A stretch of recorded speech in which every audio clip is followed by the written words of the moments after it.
আচ্ছা, আগের দিন তোমাদের আমি পড়িয়েছিলাম তারার রং পর্যন্ত। আজকে পড়াবো তারারা আছে আলোকবর্ষ দূরে। এর মধ্যে কি আছে দেখো, তারারা কোটি কোটি কিলোমিটার দূরে রয়েছে সূর্যের পরেই। আমাদের সব থেকে কাছের তারা কি? Proxima Centauri. সেটা রয়েছে প্রায় 41 লক্ষ কিলোমিটার দূরে। সে তুলনায় সূর্য অনেক কাছে আছে, দূরত্ব মাত্র 15 কোটি কিমি। তাই সূর্যকে বড় আগুনের থালার মতন দেখায়। সূর্য থেকে পৃথিবীতে আলো পৌঁছাতে সময় লাগে 8 মিনিট 20 সেকেন্ড। অর্থাৎ বায়ুশূন্য অবস্থায় আলোর গতিবেগ 1 সেকেন্ডে প্রায় 30 লক্ষ কিমি। এই গতিবেগে 1 বছরে আলো যতটা দূরত্ব পার হয় তা হলো 1 আলোকবর্ষ। জ্যোতির্বিজ্ঞানীরা মহাবিশ্বের বিভিন্ন নক্ষত্র ছায়াপথের দূরত্ব এই আলোকবর্ষ এককে পরিমাপ করেন। এই এককে প্রক্সিমা সেন্টাউরির দূরত্ব পৃথিবী থেকে 4.2 আলোকবর্ষ। তারপরে কি আছে? নক্ষত্রমণ্ডল। কাছাকাছি থাকা তারাগুলোকে কাল্পনিকভাবে যোগ করলে বিভিন্ন আকৃতির হয়। এরকম এক একটা তারার ঝাঁককে বলে নক্ষত্রমণ্ডল। এই সম্পর্কে কত রূপকথা কল্পকাহিনী ভেবেছে মানুষ। উত্তর আকাশের 7টি উজ্জ্বল তারা, আমরা যাকে বলি সপ্তর্ষি মণ্ডল। আকাশের অন্যদিকে আছে ইংরাজি এম অক্ষরের মতন ক্যাসিওপিয়া, ক্রুশ চিহ্নের মতন বকমণ্ডল, আর অপূর্ব সুন্দর নক্ষত্রপুঞ্জ কালপুরুষকে কল্পনা করা হয়েছে পুরা কাহিনীর এক সাহসী শিকারী রূপে। আচ্ছা, এরপরে কি আছে দেখো, দিনের বেলা তারা দেখা যায় না কেন? এক টুকরো কালো কাগজে পেন দিয়ে গেঁথে কয়েকটা ফুটো করো। এবার কাগজটা টর্চের মুখে আটকে দাও। অন্ধকার ঘরের দেয়ালে টর্চের আলো ফেলে দেখো, আলোকবিন্দুগুলো তারার মতন দেখাবে। এই অবস্থায় ঘরের আলো জ্বেলে দাও, তারাগুলো উধাও। তারাগুলো মিটমিট করে কেন? আমাদের পৃথিবীর চারিদিকে বায়ুমণ্ডল আছে। পৃথিবী থেকে বহু দূরে থাকা তারারা আলো যখন এই বায়ুস্তর পেরিয়ে আসে তখন কেঁপে যায়। পৃথিবীর বায়ুস্তরের বাইরে মহাকাশ থেকে তারাদের দেখলে স্থির আলোর বিন্দুর মতোই দেখায়। আচ্ছা, এরপর কি আছে? তারা চেনার মজা। তারাটা কিভাবে চেনা যায়? অমাবস্যার রাতে ছাদে বা খোলা আকাশের নিচে কোথাও মাদুর পেতে বসে পড়ো। ইচ্ছে হলে বন্ধুদের বা বড়দের সাথে নিতে পারো।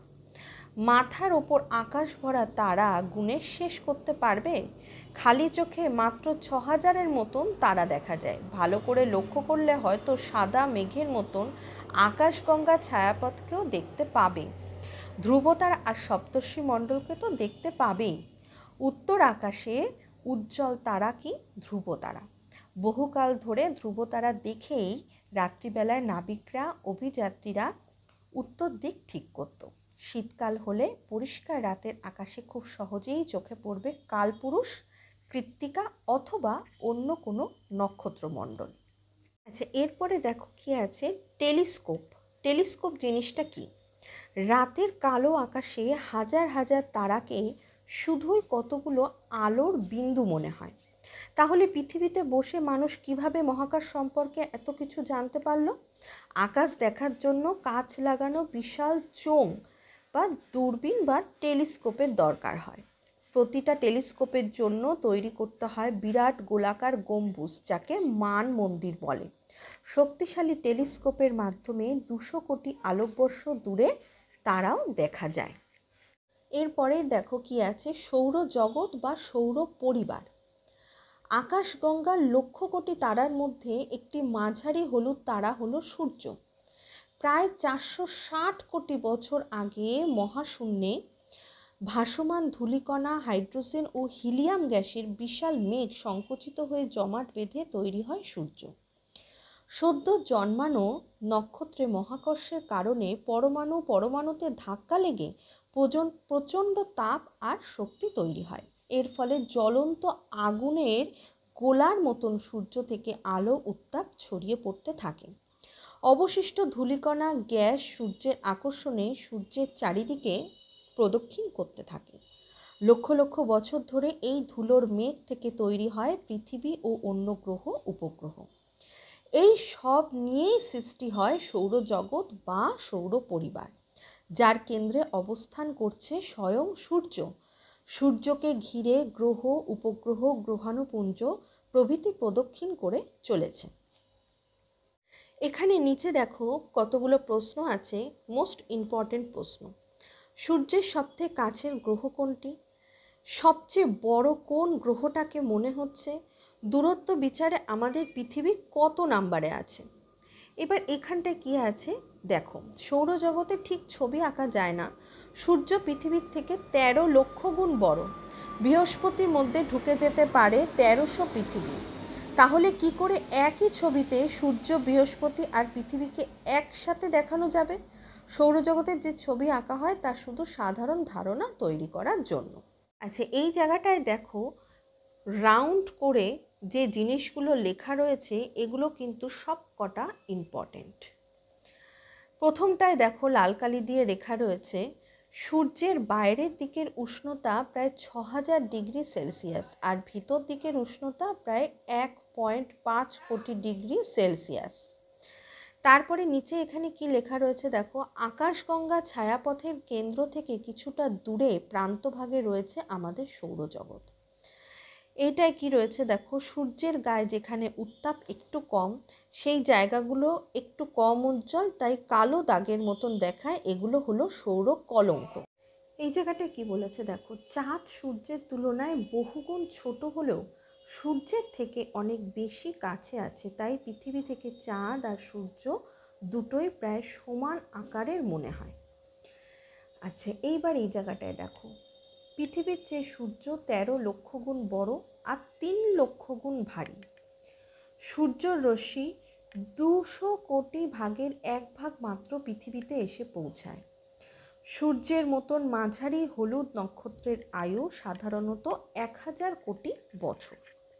এবার নিচে কি আছে দেখো, সৌরঝড়।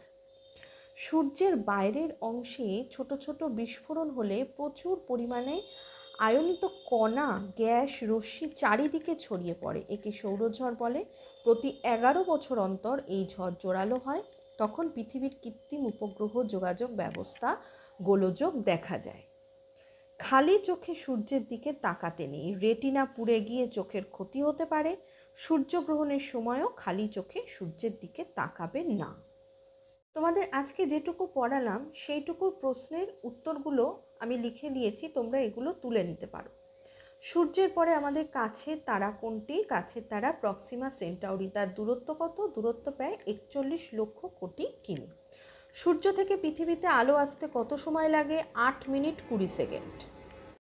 বায়ুশূন্য অবস্থায় আলোর গতিবেগ কত? 1 সেকেন্ডে প্রায় 30 লক্ষ কিমি। আলোকবর্ষ কি? বায়ুশূন্য অবস্থায় আলোর গতিবেগ 1 সেকেন্ডে 30 লক্ষ কিমি। এই গতিবেগে 1 বছরে আলো যতটা দূরত্ব পার হয় তা হলো 1 আলোকবর্ষ।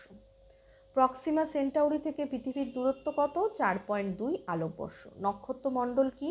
অনেক সময় আমরা দেখি অনেকগুলো তারা একসাথে ঝাঁক বেঁধে আছে, এই রকম এক একটা তারার ঝাঁককে নক্ষত্রমণ্ডল বলে। সপ্তর্ষিমণ্ডল কাকে বলে? উত্তর আকাশে যে 7টি তারা জ্বলজ্বল করতে দেখা যায় তাকে সপ্তর্ষিমণ্ডল বলে। আকাশে যে বিভিন্ন আকৃতির তারা দেখা যায় সেগুলো কি এবং কেমন দেখতে? ইংরাজি এম অক্ষরের মতো ক্যাসিওপিয়া, ক্রুশ চিহ্নের মতন বকমণ্ডল আর কালপুরুষ দেখতে পুরা কাহিনীর এক সাহসী শিকারী রূপে। এবার এই প্রশ্নটা তোমাদের ঘুরিয়েও দিতে পারে, যেমন ক্রুশ চিহ্নের মতন দেখতে নক্ষত্রের নাম কি? বকমণ্ডল। আবার দিতে পারে ইংরাজি এম অক্ষরের মতন যে তারা আছে তার নাম কি? ক্যাসিওপিয়া। কালপুরুষ দেখতে কেমন? পুরা কাহিনীর এক সাহসী শিকারী রূপে। এটা আমি একসাথেই লিখে দিয়েছি। দিনের বেলায় আকাশে তারা দেখা যায় না কেন? দিনে সূর্যের প্রখর আলোর কারণে আমরা তারা দেখতে পাই না, আবার আকাশ পরিষ্কার না থাকলেও তারা দেখা যায় না। আকাশে তারাগুলো মিটমিট করে কেন? বায়ুমণ্ডলের এক এক স্তরে বায়ুর উষ্ণতা এক এক রকম হয়। তারারা আলো যখন এই বায়ুস্তর পেরিয়ে আসে তখন কেঁপে যায়, তাই তারাগুলোকে মিটমিট করতে দেখা যায়। বহুকাল আগে নাবিকেরা কি দেখে দিক নির্ণয় করত? নাবিকেরা ধ্রুব তারা দেখে দিক ঠিক করত। শীতকালে পরিষ্কার রাতের আকাশে কি দেখা যায়? কালপুরুষ, কৃত্তিকা, অন্য কোনো নক্ষত্রমণ্ডল। টেলিস্কোপ কি? রাতের আকাশে তারাদের ভালোভাবে দেখবার জন্য কাঁচ লাগানো এক বিশাল চোঙের মতন জিনিস দরকার হয়, কি টেলিস্কোপ বলে। টেলিস্কোপের জন্য কি তৈরি করতে হয়? টেলিস্কোপের জন্য বিরাট গোলাকার গম্বুজ তৈরি করতে হয়, যাকে মান মন্দির বলে। আবার প্রশ্নটা ঘুরিয়েও দিতে পারে, মান মন্দির কি? সেটা তোমরা লিখবে একই জিনিস, টেলিস্কোপের জন্য বিশাল গোলাকার গম্বুজ তৈরি করতে হয়, যাকে মান মন্দির বলে। সেখান থেকে কি দেখা যায়? এর মাধ্যমে 200 কোটি আলোকবর্ষ দূরে তারাও দেখা যায়। তারপরের প্রশ্ন কি আছে? সৌরজগৎ বা সৌর পরিবার কাকে বলে? আকাশগঙ্গার লক্ষ কোটি তারার মধ্যে একটি মাঝারি হলুদ তারা হলো সূর্য। সূর্যকে ঘিরে উল্কা ধূমকেতু প্রদক্ষিণ করছে। এছাড়া আছে নানা রকম গ্যাস ও ধুলোর কণা। এই সব কিছু নিয়েই তৈরি হয়েছে সৌরজগৎ বা সৌর পরিবার। সৌরঝড় কাকে বলে? সূর্যের বাইরের অংশে ছোট ছোট বিস্ফোরণ হলে প্রচুর পরিমাণে গ্যাস রশ্মি চারিদিকে ছড়িয়ে পড়ে, একে সৌরঝড় বলে। খালি চোখে সূর্যের দিকে তাকাতে নেই কেন? খালি চোখে সূর্যের দিকে তাকালে রেটিনা পুড়ে গিয়ে চোখের ক্ষতি হতে পারে। পৃথিবী থেকে সূর্য কত বড়? 13 লক্ষ গুণ বড় আর 3 লক্ষ গুণ ভারী। সূর্যরশ্মির কতটা অংশ পৃথিবীতে এসে পৌঁছায়? সূর্যরশ্মির 200 কোটি ভাগের মাত্র 1 ভাগ পৃথিবীতে এসে পৌঁছায়। সৌর কলঙ্ক কি? সূর্যের গায়ে যেখানে উত্তাপ একটু কম, সেই জায়গাগুলো একটু কম উজ্জ্বল, তাই কালো দাগের মতন দেখায়, এগুলোকে সৌর কলঙ্ক বলে। গ্রহ কি? গ্রহের নিজস্ব আলো ও উত্তাপ নেই, নক্ষত্রের আলো এরা আলোকিত হয়। গ্রহ নক্ষত্রের থেকে অনেক ছোট হয়। তাহলে এই অবধি তোমাদের আমি আজকে পড়িয়ে দিলাম, তোমরা এই প্রশ্নগুলো তুলে নিতে পারো, তোমাদের তাহলে সুবিধা হবে। ঠিক আছে, আজকের মতন এইটুকুই।